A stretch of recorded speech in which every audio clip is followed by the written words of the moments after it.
शांगवान देखती है कि सू मेंशन में तो हल्ला मचा है क्योंकि वहाँ पर चंगलिन आया था। सू फैमिली के जो हेड होते हैं वो कहते हैं कि आपके एंटरटेन के लिए क्यों ना मेरी बेटी युवानदाई आपको कुछ पेंटिंग करके दिखाए।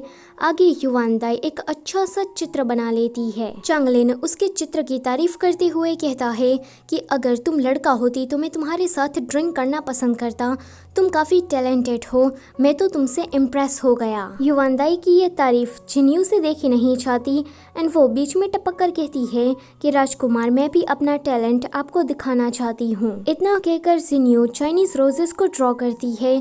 इसे देखकर चंगलिन काफी ज्यादा गुस्सा हो जाता है क्योंकि जिन्यू ने जिस चाइनीज रोजेस को ड्रॉ किया था वो तो रोंगशान का साइन था। एक फ्लैशबैक में हमें दिखाया जाता है कि शांगवान किसी से बात कर रही थी कि उसे चंगलिन के सामने चाइनीज रोजेस को ड्रॉ करना है, इस तरह से वो उससे इम्प्रेस हो जाएगा। और गलती से ये बात जिन्यू ने सुन ली थी, इसलिए उसने सोचा कि वो शांगवान से ही ये काम पहले कर देगी। प्रेजेंट में जिन्यू कहती है कि तुमने ये जानबूझकर किया ना, तुम मुझे ऐसा करके फंसाना चाहती थी।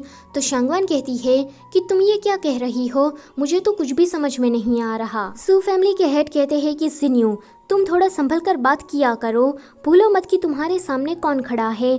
वो यहाँ पर जिन्यू को थोड़ा डांट देते हैं। शांगवान सोचती है कि मैंने स्क्रिप्ट को पूरा पढ़ लिया है, लेकिन मैं ये बिल्कुल भी नहीं करना चाहती थी। तभी ही जिन्यू आकर उसे कहती है कि हम दोनों बहनों ने अपना टैलेंट चंगलिन को दिखाया, अब तुम्हारी बारी है। फिर वो सोचती है कि इस शांगवान को तो पेंटिंग करना बिल्कुल भी नहीं आता, अभी ही वो कोई कार्टून ड्रॉ करेगी और राजकुमार चंगलिन के सामने उसका पोपट हो जाएगा। शांगवान जाती है एंड थोड़ी सी सेंट को लेकर उसकी पेंटिंग बनाने लगती है। वहाँ खड़े सभी लोग उसकी तारीफ करते हुए कहते हैं कि हमने तो इसे अंडर एस्टिमेट किया, शांगवान कितनी ज्यादा टैलेंटेड है। युवानदाई भी खुश हो जाती है क्योंकि शांगवान ने उसकी ही पोर्ट्रेट बनाई थी। आगे वो सू फैमिली के हेड का भी पोर्ट्रेट बनाती है एंड उसके बाद जिन्यू का भी, लेकिन वो उसके चेहरे पर एक बहुत बड़ा सा तिल बना देती है, जिसे देखकर वहाँ खड़े सभी लोग हंसने लगते हैं। शांगवान कहती है कि माफ करना, मेरा हाथ थोड़ा फिसल गया। चंगलिन उसे कहता है कि तुम तो काफी क्लेवर हो, मुझे पता नहीं था कि तुम्हारे पास ऐसी भी कोई स्किल है। वो इन सभी लोगों को रिवॉर्ड देकर वहाँ से जाने लगता है। तो शांगवान सोचती है कि ये पक्का रोंगशान के लिए ही आया होगा, अच्छा है कि जा रहा है। युवानदाई चंगलिन को छोड़ने के लिए बाहर गई थी, तो युवानदाई के माथे पर एक पत्ती आकर गिरती है। चंगलिन उसे दूर हटा देता है। जाते टाइम चंगलिन बात कर रहा था कि रोंगशान तो यहाँ पर भी नहीं है, इसका मतलब ये है कि शांगवान ने जो अनुमान लगाया था वो सच था। चंगलिन यहाँ पर रोंगशान को ही ढूंढने आया था।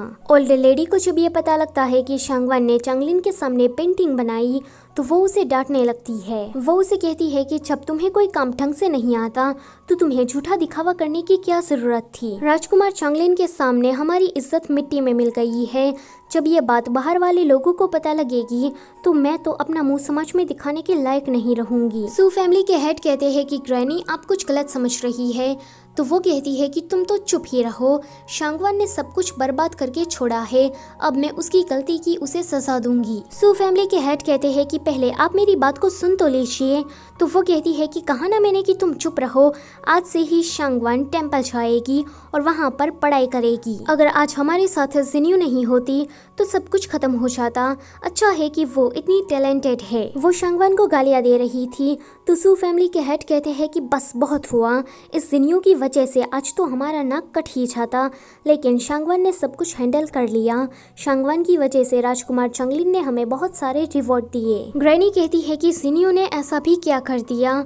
तो वो कहते हैं कि पूछो ही मत। शांगवान बीच में बोलती है कि डैड अब आप सिस्टर को इतना ब्लेम भी मत करिए, उसने बस चाइनीज रोजेस को तो ड्रॉ किया था। ये सुनकर ग्रैनी कहती है कि तुम क्या हमारी फैमिली को मरवाना चाहती हो, तुम चंगलिन को ये शो करवाना चाहती थी कि हम सभी लोग रोंगशान के साथ हैं। अगर यहाँ राजकुमार चंगलिन को गुस्सा आ जाता तो पता नहीं हमारी इस फैमिली के साथ क्या होता। मैं तो शांगवान को गलत समझती थी, लेकिन असली खोट का हीरा तो तुम ही हो।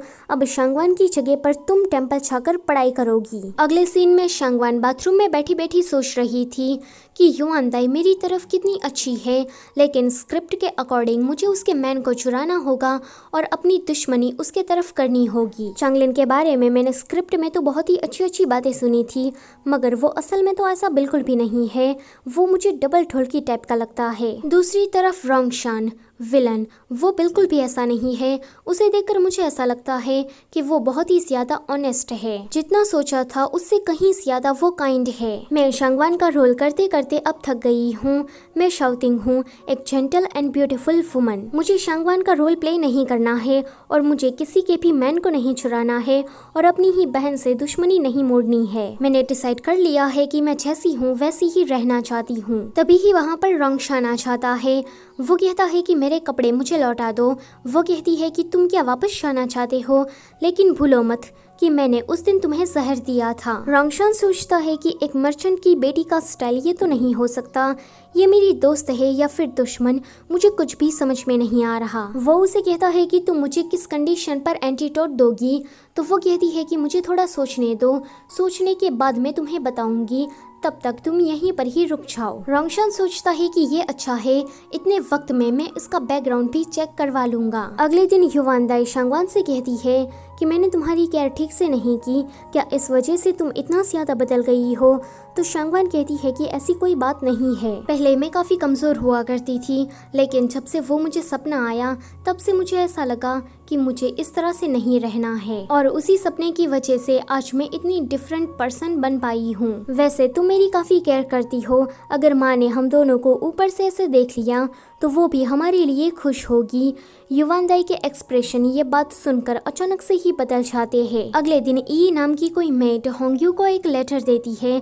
उस लेटर को होंग्यू सीधा शांगवान के पास लेकर आती है। उसमें लिखा था कि युवानदाई पर नजर रखो। शांगवान सोचती है कि लगता है कि कोई हम दोनों बहनों के बीच में झगड़ा करवाना चाहता है। मुझे पता है कि युवानदाई मुझसे कुछ तो छुपा रही है, लेकिन उसका जरूर कोई रीजन होगा। मैं उसे इस बात के लिए कभी भी फोर्स नहीं करना चाहती। तभी ही उसे खबर मिलती है कि ई को युवानदाई ने पकड़ लिया है। ये सुनकर शांगवान सीधा युवानदाई के पास जाती है। तो युवानदाई उसे कहती है कि तुम उस मेड ई को यहाँ पर बचाने के लिए आई हो ना। तो वो कहती है कि हाँ, उस मेड को तुम्हारे सीक्रेट के बारे में पता लग गया है। युवानदाई कहती है कि सीक्रेट? मेरा तो ऐसा कोई भी सीक्रेट नहीं है। शांगवान कहती है कि अच्छा, तो आप वो बात मुझे बताना नहीं चाहती।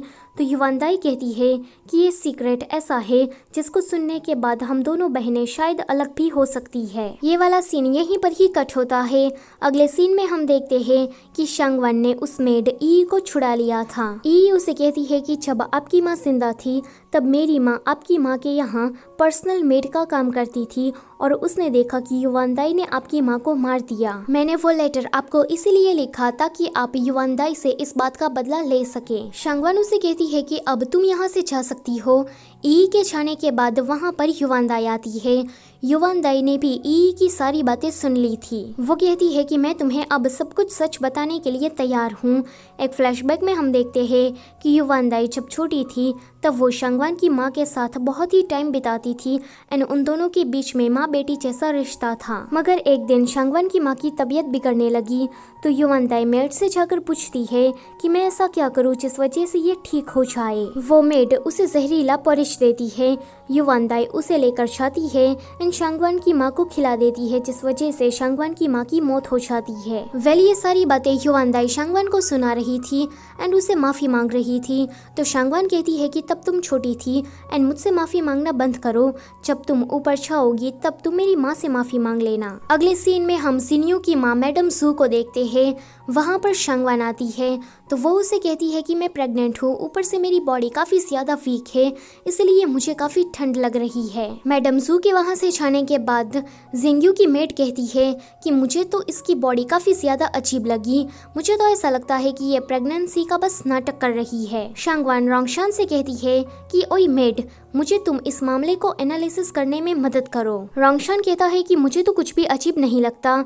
तो वो कहती है कि अगर तुमने मेरी इस काम में मदद की तो मैं तुम्हें बाहर जाने का मौका दूंगी। रोंगशान कहता है कि मैडम सू प्रेग्नेंट होने का नाटक कर रही है, अगर ये बात तुमने सभी लोगों को बता दी तो वो तो फिर से नाटक करने लगेगी कि तुम्हारी ही वजह से उसका मिसकैरेज हो गया एंड वो उल्टा तुम्हें ही फंसा देगी। शांगवान कहती है कि तुमने तो ठीक कहा बायू, अब तुम ही इस बात की इन्वेस्टिगेशन करोगी कि मैडम सू सच में प्रेग्नेंट है कि नहीं। रोंगशान कहता है कि यस मिस, होंग्यू कहती है कि मिस, ये बायू तो मुझे काफी ज्यादा स्टूपिड एंड पागल सी लगती है। रोंगशान ये सुनकर कहता है कि एक बार मुझे यहाँ से निकलने दो, फिर शांगवान में तुम्हें जिंदा काट कर तुम्हें फ्राइंग पैन में डाल दूंगा। थोड़ी ही देर में रोंगशान वापस आता है एंड कहता है कि मैडम जू को तो पीरियड्स आए हैं।